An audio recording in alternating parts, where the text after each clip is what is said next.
So that seems kind of counterintuitive, right? COVID, safety measures, but you're going to open up part of the campus to the public?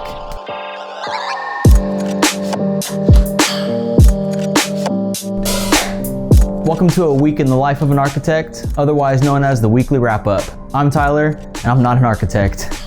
I'm a designer in an architecture firm, and this is what I do on a weekly basis. If you're new here and you like these weekly updates of what it's like to work in an architecture office, go ahead and click that like and subscribe button down below. Let me know what else you want to see from me on a weekly basis. So what did I do this week? Well, if you saw last week's episode of the Weekly Wrap-Up, you saw that I was starting 2 new school projects. Well, 2 more got added on top of that, so make that 4 new school projects. What I had to do this week was go visit all 4 of those schools and talk with the principals, see the schools, and get a feel for what the scope of work was going to be.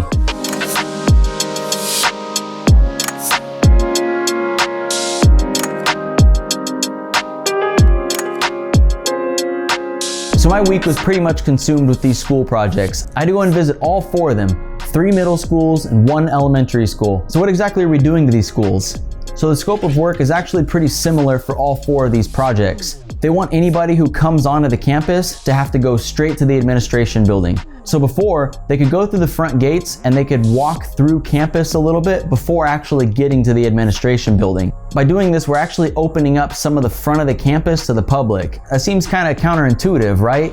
COVID, safety measures, but you're going to open up the front of the campus to the public? Well, this actually serves 2 functions. We're actually creating a more open courtyard at the front of the school for the kids to sit and wait for their parents to come pick them up. So another part of this is a lot of these campuses don't have a defined entry to the administration building. And we're going to do this by a shaded canopy roof structure just outside the main entrance. This is going to help define the main entrance of the administration building, but it's also going to help provide shade and covering for anybody that's waiting to get in.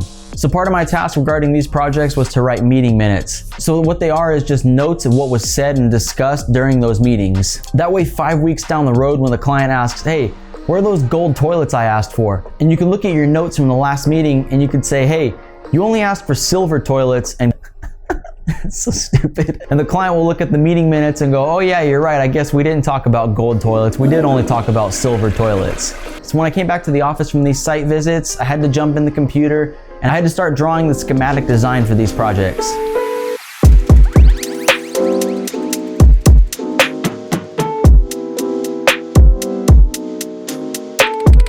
So the schematic design package for all 4 of these is going to look pretty similar. It's going to have a site plan that shows the main entrance where all the fence work and all the site work is going to be done, and a floor plan that shows the administration building sort of reconfigured to make that new secure entrance. So over the next couple weeks, you'll start to see how the schematic packages for all 4 of these projects are progressing. You'll see how we're going to reconfigure the administration building based on what the principals had asked us to do. And you'll see what the new entrances and the configuration of the front of the campus is going to look like. So on next week's episode of the Weekly Wrap-Up, you'll probably see me going through this schematic design package for all 4 of these projects, and you'll see how these projects are going to be starting to develop over time. So that's going to be it for this week's episode. Stay tuned for next week to see how these projects are going to be progressing, and make sure to check out last week's episode to see the progress of some of my other projects. That's it for the Weekly Wrap-Up. Thanks again for watching, and I'll see you in the next one.